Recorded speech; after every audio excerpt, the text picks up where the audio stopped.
Hello! So it's been a hot minute since I did another makeup video, huh? So for Halloween this year, aka the most wonderful time of the year for us girls, gays, days, neurodivergents, and whatnot, I decided to finally bite the bullet and do a project that I've been wanting to do for over a year. I meant to do it last year, but, you know, life happens. But I'm doing it now. So some of you may remember my 2 videos I made on how I did my pseudo closet cosplay of the Dark Mirror from Twisted Wonderland. And if you don't, yeah, that's a thing I did, and you should totally check out those videos on how I made the frame and how I did the makeup, cause I'm really proud of them. But anyways, I have been obsessed with the glorious Masquerade event ever since it first came out in the Japanese servers, and I have been waiting with bated breath for it to come out in English. And I was gonna do this whole thing when it first came out last year, but like I said, life happens. But I'm doing it this year, which is, I will be doing a series of makeup looks for every character featured in the glorious Masquerade event. That's right, 11 different looks for 11 different characters. Starting with this video, where I'll be doing a look based off of Riddle Rosehearts. Yeah, we're gonna be going in dorm order for this. Also, I want Riddle's outfit from this event so badly, you guys have no idea. And here is the concept sketch I did for the look. Since Riddle's mask is only a half mask, I got to be creative in how I wanted the other eye to match. And I couldn't resist adding what I like to call the Queen of Hearts lips. They were just too perfect for this look, I had to. Now without further ado, let's get to it. So first things first, I prepped my face with the usual routine of gluing down my eyebrows and then foundation and setting powder. So to start with the eyes, we're gonna prep them with Beauty Creations color-based eye primer in the shade White Out. I have oily and also super hooded eyelids, which doesn't help, so I only dab an amount the size of a sewing pin head on my finger and spread it across my eyelids and my brow bones using my finger, then set it with translucent setting powder.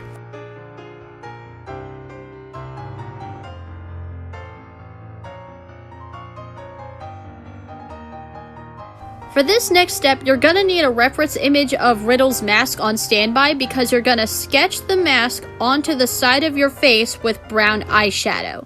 I suggest medium or light brown, so that way if you mess up, you can just brush it away and redo it. And also, I suggest brown as a color because it won't muddy the metallic gold eyeliner we'll be using later.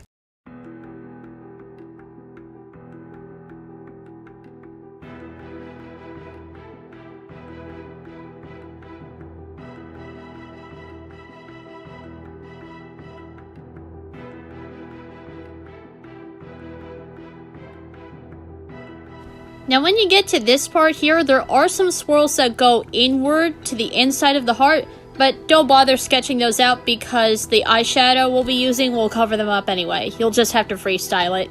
After you get the heart mask done, you're gonna sketch out a line going from the mask to the end of where your eyebrow is on the opposite side of your face, and add some curls at the ends. It's another part of Riddle's mask design that's covered up by his hat and his bangs. And when you're done, you should have a little something like this.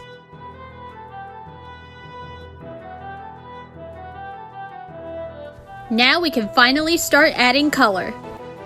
I'll be using a combination of bright red and dark red eyeshadow for all of the red sections of this look, minus the lipstick of course. Starting with the eye area, I alternated between both shades to get a really saturated and opaque red and filled in the red half of both hearts. I started applying it with the eyeshadow applicator first to get it on my eye, and then I tried a larger brush to see if I could cover more surface area, but it just wasn't distributing the pigment much more than I thought it would. So I switched back to the eyeshadow applicator.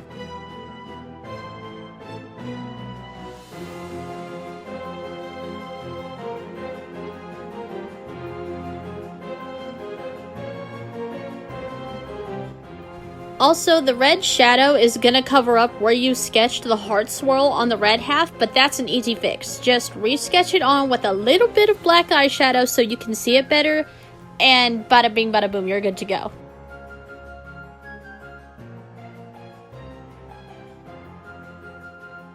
For the black sections of this look, I'm going to be busting out my old reliable, Nekoyanin MORBID palette.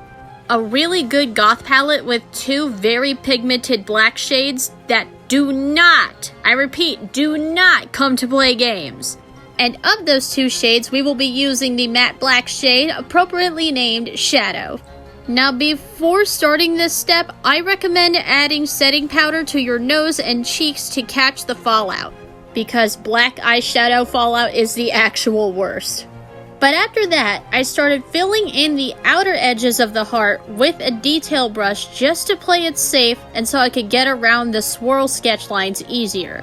And I then filled in the rest with an eyeshadow applicator. I also had to pull up my hooded eyelids for the first time to fill in a crease that I didn't see beforehand. The struggle is real, people. Also, despite it being a super pigmented black, you're still covering a pretty big surface area, so it's gonna take a couple layers for you to get a really opaque black. And while I have you guys here, I've noticed a very interesting thing that not a lot of people who like Twisted Wonderland and also Black Butler know that both things are created by the same person, aka Yana Toboso. But anyway, now for the opposite eye, you're gonna take the red shades and put that on your eye starting from the inner corner and stopping dead center in the middle of your eyelid. But of course, because of my hooded eyelids, I have to drag the eyeshadow all the way up to my brow bone just for it to be seen. Now we go back to the black and put it on the rest of the eye and create a sharp wing. I like to sketch out my wing so I don't mess up and then fill it in with the eyeshadow.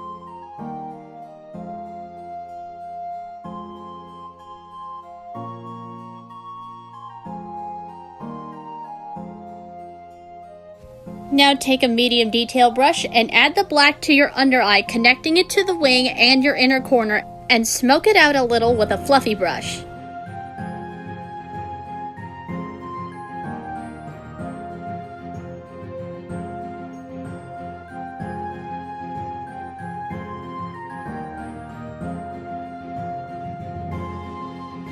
Now take a fluffy brush and blend the section where the red and the black meet on your eyelid until you get a nice gradient effect. But blending with your finger also works too, and in fact it worked better for me this time around than the fluffy brush did.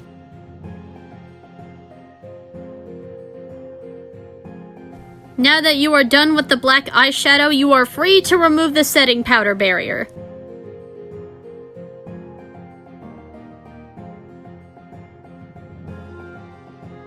For all the gold details, I'll be using the gold half of Icy Wifey Cosmetics' Pixie Splash Pot Liner.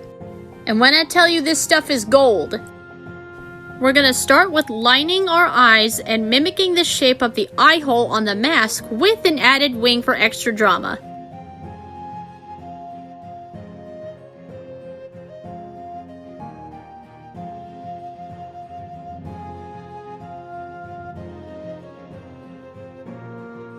You're also going to drag it out to a point on the inner corner. Also, if you get the liner anywhere it's not supposed to be, just add more eyeshadow over top of it. These shadows are super pigmented, so just dab it on there and then boom, like it never happened. Now we take the eyeliner and trace over the brown eyeshadow sketch lines we made using a fine detail liner brush. Remember to go slow and take your time on this part.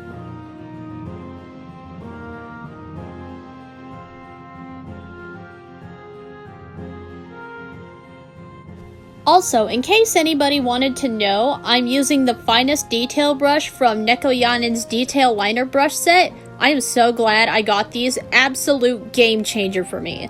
And if anybody wants them, or any of the other products I'm using in this video, all of them will be listed and linked in the description box below.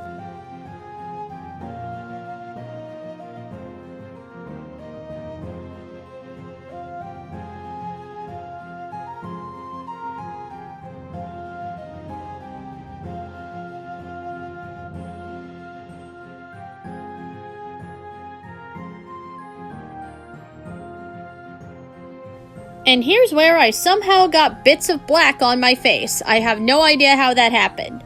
But after fixing it, I drew on my golden eyebrow and drew on a couple of extra gold swirls that aren't a part of the mask, but I felt like it needed it for a little extra flair.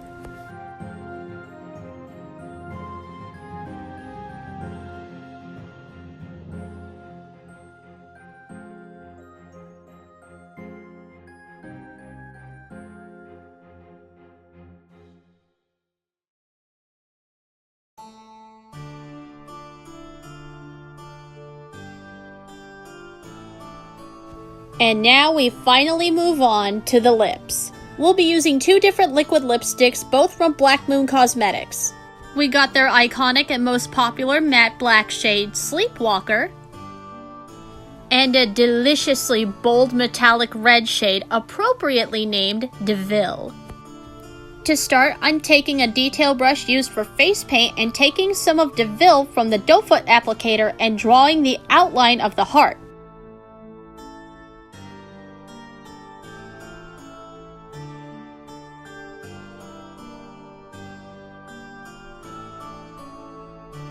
Then once I was happy with the shape, I started filling in the rest of my lips with the regular doe foot.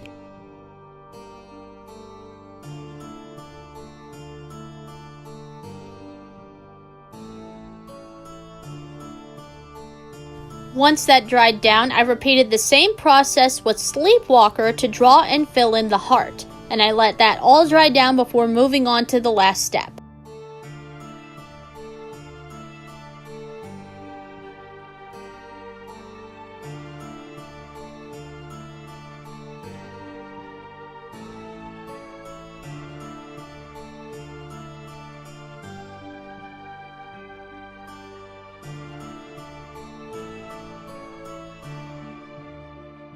Now for the finishing touches.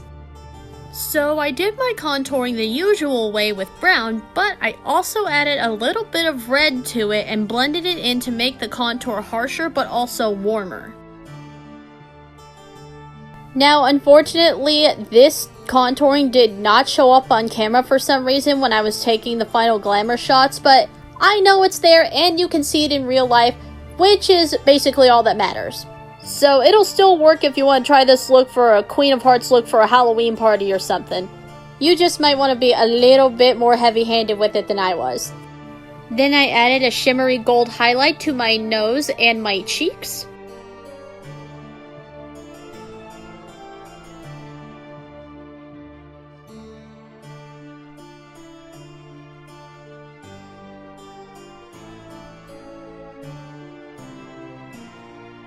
And now it's time for the final reveal.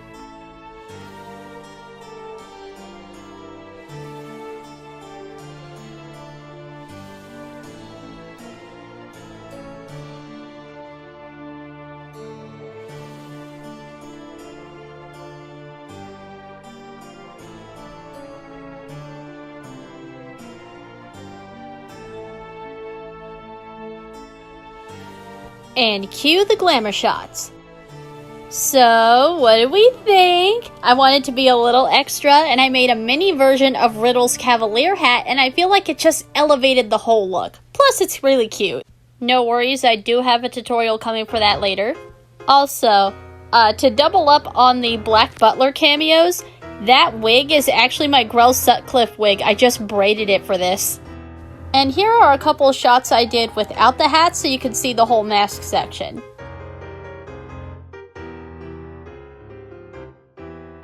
And some close-ups of the eyeshadow look itself, and Riddle is complete. So we'll go on ahead and add a little check mark to him on our to-do list type thingy here. Come back next time when we'll do a look based off of Deuce. But until then, stay twisted.